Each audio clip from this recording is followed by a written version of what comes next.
Assalamualaikum warahmatullahi wabarakatuh. Bagaimana kabarnya anak hari ini? Semoga kalian semua tetap sehat. Anak-anak, pada pertemuan kita hari ini kita akan belajar yakni pelajaran Aswaja dan KNU-an. Dan bab yang akan kita pelajari hari ini yaitu dakwah Wali Songo, pondok pesantren, juga kelahiran Jamiah Nahdlatul Ulama. Nah, anak-anak, sebelum kita belajar, marilah kita berdoa. Semoga apa yang kita pelajari hari ini dapat bermanfaat. Berdoa mulai.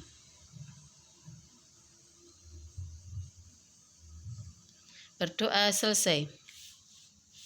Nah, anak-anak, apa yang dimaksud dengan Wali Songo?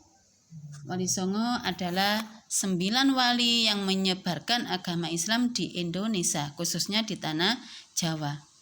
Sebagian Wali Songo tidak hidup pada saat bersamaan, namun satu sama lain mempunyai keterkaitan erat, seperti ikatan darah atau ikatan antara guru dan murid.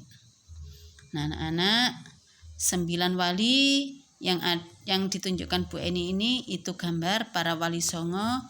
Dan mari kita pelajari satu persatu siapa saja yang termasuk dalam Wali Songo. Yang pertama ada Sunan Giri atau Maulana Malik Ibrahim. Beliau dikenal dengan panggilan Maulana Maghribi atau Syekh Maghribi karena berasal dari wilayah Maghribi, yaitu Afrika Utara. Sunan Gresik datang ke Jawa tercatat sebagai orang Islam pertama yang masuk ke Jawa. Nah, dalam dakwanya Sunan Gresik menggunakan sistem pondok pesantren.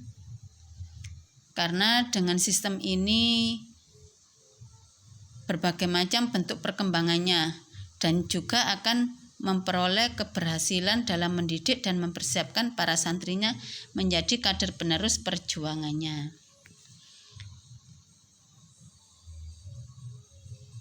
Dalam menyampaikan dakwanya, beliau menyampaikan dengan penuh kebijaksanaan, sehingga berhasil mengambil hati rakyat dan para penguasa. Sehingga mereka juga tidak terjadi gejolak masyarakat, karena kepercayaan dan adat istiadat yang sudah menjadi darah daging dapat diatasi dengan Sunan Gresik melalui kebijaksanaan. Beliau juga mengajarkan cara baru bercocok tanam dan melakukan pengobatan gratis. Dan yang dirangkul di sini banyak dari rakyat kebanyakan, yaitu golongan masyarakat Jawa yang tersisihkan pada akhir kekuasaan Majapahit. Dengan adanya pengobatan gratis ini, Sunan Gresik merupakan tabib yang mampu mengobati berbagai macam penyakit. Nah, Sunan Gresik wafat pada tahun 1419 dan dimakamkan di desa Gapura Wetan, Gresik, Jawa Timur. Yang kedua, yakni ada Sunan Ampel, nama aslinya Raden Rahmat.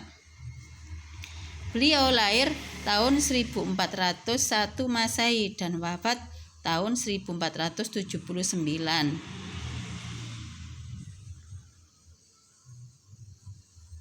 Beliau adalah bapak para wali dan juga menantu Raja Majapahit.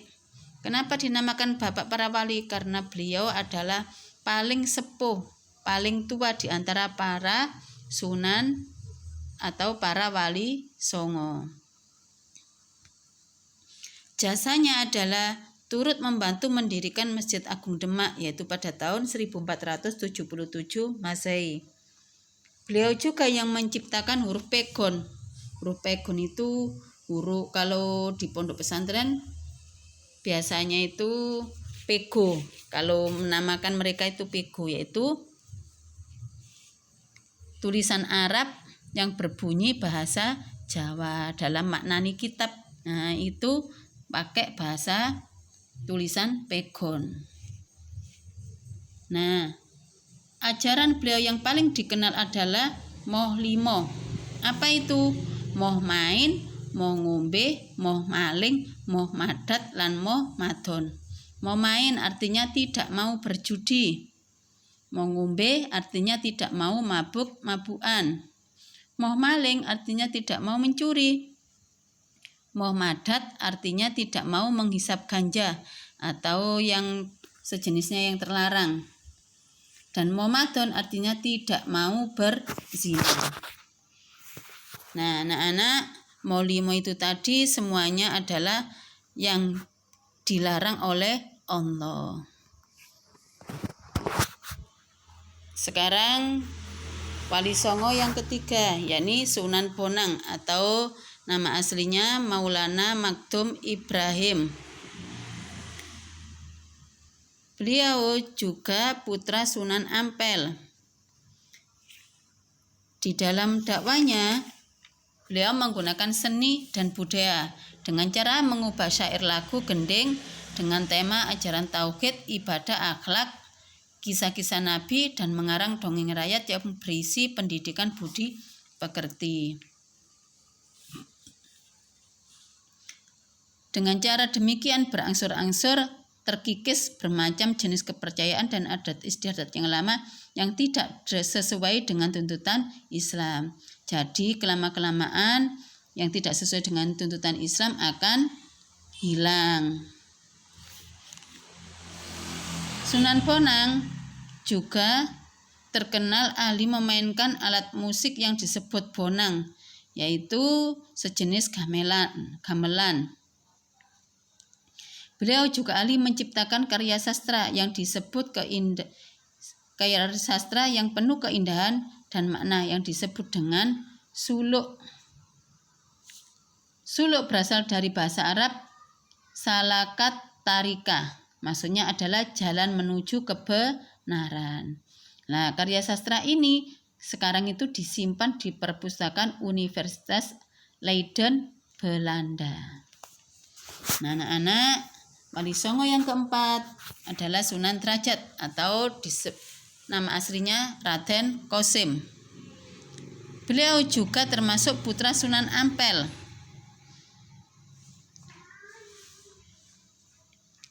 Beliau berdakwah di sebelah barat Gresik yang berupa dataran tinggi yang disebut Dalem Dhuwur.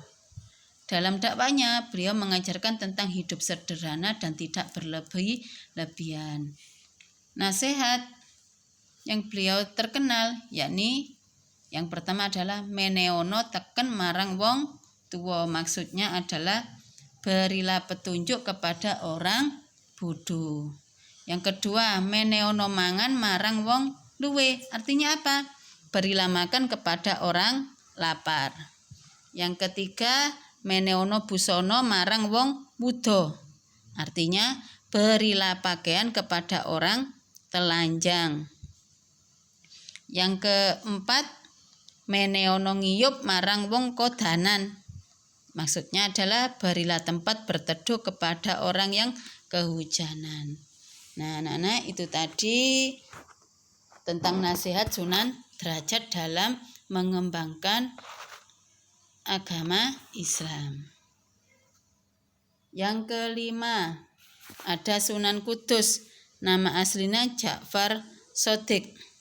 Beliau putra Raden Utsman Haji atau disebut dengan Sunan Ngudung. Nama aslinya Raden Amir Haji. Beliau juga panglima perang kerajaan Demak yang menggantikan ayahnya.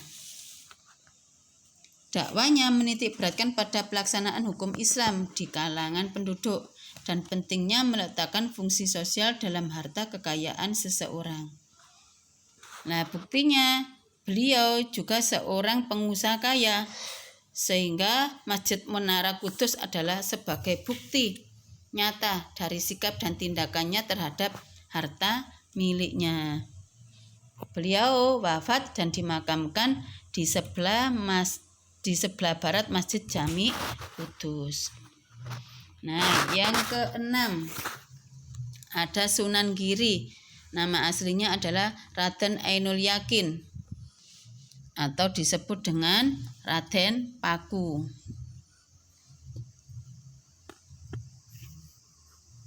Sunan Giri dakwahnya tidak hanya di Jawa tapi menyebar di luar Jawa seperti Kalimantan, Sulawesi, Nusa Tenggara, dan Maluku. Beliau tidak hanya dikenal sebagai guru dan ulama, tapi juga dikenal sebagai pemimpin masyarakat. Dan beliau wafat dan dimakamkan di sebuah bukit di dusun Kedaton, Desa Giri Gajah, Kecamatan Kebomas. Sekarang yang ketujuh ada Sunan Kalijogo. Nama aslinya adalah Raden Said. Sunan Kalijogo lahir tahun 1450 Masehi. Beliau adalah salah satu perancang pembangunan Masjid Agung Demak. Media dakwah yang digunakan adalah menggunakan seni dan budaya, dan yang paling beliau manfaatkan adalah seni wayang kulit. Dalam dakwahnya, beliau menganjurkan tiap orang agar rajin bekerja dan melaksanakan tugasnya dengan tekun, rajin, dan tanggung jawab. Wilayah dakwahnya ada di daerah Jawa Tengah hingga Jawa Barat. Di akhir hayatnya, Sunan Kalijogo memilih daerah Kadilangun Demak sebagai tempat tinggalnya, dan di sana beliau wafat dan dimakamkan. Yang kedelapan ada Sunan Muria. Nama aslinya adalah Raden Umar Said. Sasaran dakwah beliau adalah para pedagang, nelayan, pelaut, dan rakyat jelata. Beliau salah satu wali yang mempertahankan kesenian gamelan dan wayang sebagai alat dakwahnya. Beliau juga menciptakan tembang Jawa, yakni tembang Sinom dan Kinanti. Beliau berdakwah dan dimakamkan juga di Gunung Muria. Nah, yang terakhir Wali Songo adalah Sunan Gunung Jati. Nama aslinya Syarif Hidayatullah. Beliau lahir pada tahun 1450 Masehi. Beliau di samping sebagai ulama juga tercatat sebagai seorang negarawan dan panglima perang. Beliau terkenal karena keberhasilannya mendirikan kerajaan dan Kesultanan Banten dan Cirebon sebagai kerajaan Islam di bawah Kerajaan Islam Demak. Setelah usia beliau semakin tua, beliau mengurangi kegiatan dalam bidang militer maupun kenegaraan dan lebih menitik beratkan usahanya dalam bidang dakwah dan keagamaan. Demikianlah Syarif Hidayatullah telah memberikan keteladanan bagaimana memadukan tugas keagamaan dengan tugas kenegaraan serta kemiliteran tanpa mengorbankan salah satu dari tugas tersebut. Beliau meninggal pada tahun 1568 Masehi dan dimakamkan di Bukit Gunung Jati, Cirebon, Jawa Barat. Nah, anak-anak, itu tadi materi kalian pada Wali Songo. Sekarang yang kedua ada pondok pesantren. Apa itu pondok pesantren? Pondok pesantren adalah tempat proses pembelajaran agama Islam yang menyediakan asrama bagi peserta didiknya. Pondok pesantren merupakan lembaga pendidikan Islam tertua di Indonesia. Sistem pendidikan klasik yang masih diterapkan yaitu sistem sorokan dan bandongan. Apa itu sorokan? Sorokan yaitu sistem membaca kitab secara individu atau seorang murid nyorok atau menghadap guru sendiri-sendiri dan membacakan apa yang diajarkan oleh guru dalam kitabnya. Kalau sistem bandongan yaitu proses belajar mengajar di mana kiai atau ustadz membaca kitab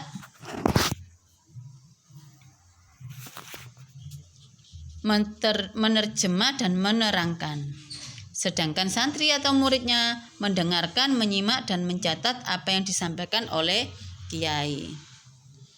Nah, 5 elemen yang mendasar terbentuknya pondok pesantren yaitu 1. Ada kiai. Kiai yaitu mempunyai makna agung, keramat, dan dituakan. Gelar kiai ini diberikan kepada seorang laki-laki yang lanjut usia, arif, dan dihormati di Jawa. Gelar kiai juga diberikan kepada benda-benda keramat yang dituakan seperti keris dan tombak. Namun di Indonesia pengertian kiai dimaksudkan adalah para pendiri dan pemimpin pesantren, yaitu sebagai muslim terhormat telah membaktikan hidupnya untuk Allah. Nah, yang kedua ada santri. Santri yaitu sebutan bagi siswa yang belajar mendalami agama di pesantren. Dan santri ini biasanya tinggal di pondok atau asrama pesantren yang telah disediakan. Yang ketiga ada masjid atau langgar.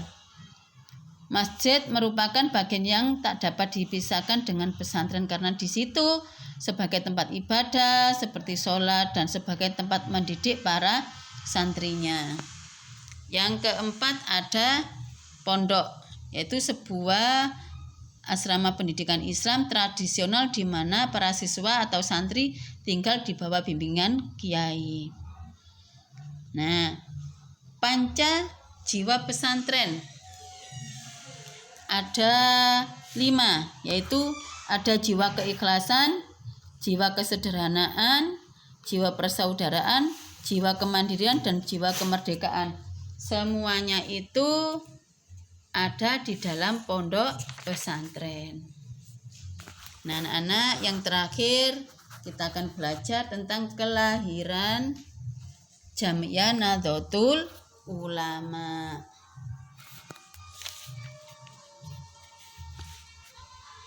NU didirikan di Surabaya, yaitu pada tanggal 16 Rajab 1344 Hijriah, yaitu bertepatan dengan tanggal 31 Januari 1926 Masehi. Pendirinya adalah para ulama pondok pesantren. Sebab-sebab para ulama mendirikan Jamiah NU, yaitu 1, karena penjajah Belanda. Belanda ini sangat licik dengan mengadu domba antara sesama bangsa Indonesia, terutama antara sesama umat Islam. Nah, karena dengan adanya penjajahan ini, para ulama berusaha yaitu menanamkan semangat juang membela negara dan bangsa Indonesia. Yang kedua, melarang bekerja sama dalam bentuk apapun dengan pemerintah penjajah Belanda. Dan yang ketiga, melarang untuk meniru gaya hidup dan tingkah laku bangsa Indonesia. Dengan demikian, umat Islam dan bangsa Indonesia pada umumnya tidak mudah terpengaruh oleh kebudayaan Barat, serta mampu mempertahankan jati dirinya sebagai bangsa Indonesia. Sebab yang kedua yaitu berkembangnya paham Wahabi. Pada awal abad ke-19, Indonesia telah berkembang paham Wahabi dibawa oleh Haji Miskin dan kawan-kawan dari Minangkabau, Sumatera Barat. Paham ini sangat bertentangan dengan paham Ahlussunnah wal Jamaah yang sudah mengakar di Indonesia.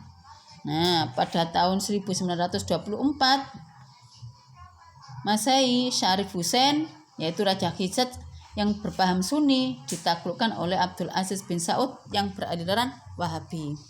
Nah, dengan berjalannya waktu, mereka banyak yang tidak setuju dan kemudian menyadarkan para ulama pengasuh pondok pesantren akan pentingnya sebuah organisasi. Nah, kemudian para kiai, ulama dan ulama pesantren sejatinya tidak anti pembaruan, bahkan menganggap suatu keharusan. Dan mereka sepakat dalam pertemuannya diambil beberapa keputusan, yaitu 1, meresmikan berdirinya Komite Hijaz, dan yang kedua membentuk suatu jamiah organisasi sebagai wadah untuk mempersatukan para ulama Ahlussunnah wal Jamaah yang diberi nama Nahdlatul Ulama atas usul Kiai Haji Mas Alwi Abdul Aziz. Jamiah yang didirikan oleh ulama Ahlussunnah wal Jamaah ini diberi nama Nahdlatul Ulama yang disingkat dengan NU. Kenapa kok dinamakan NU? Nama ini dipilih dengan beberapa alasan. Yang pertama, NU artinya kebangkitan para ulama. Kebangkitan mengandung arti yang lebih aktif dari perkumpulan atau perhimpunan. Alasan yang ketiga yakni yang bangkit dan diajak untuk selalu bangkit adalah para ulama. Dan yang keempat alasannya adalah dengan kebangkitan yang dipimpin oleh para ulama, maka arah kebangkitan jelas untuk kejayaan Islam dan kaum muslimin. Nah, ini tadi tentang sejarah kelahiran Jamiah Nahdlatul Ulama. Nah, ini gambar lambang Nahdlatul Ulama. Nah, anak-anak,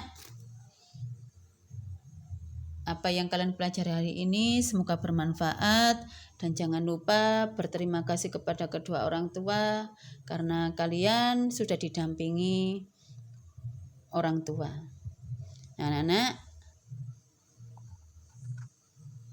semoga kalian semua tetap sehat, dan dari Bu Eni, Assalamualaikum warahmatullahi wabarakatuh.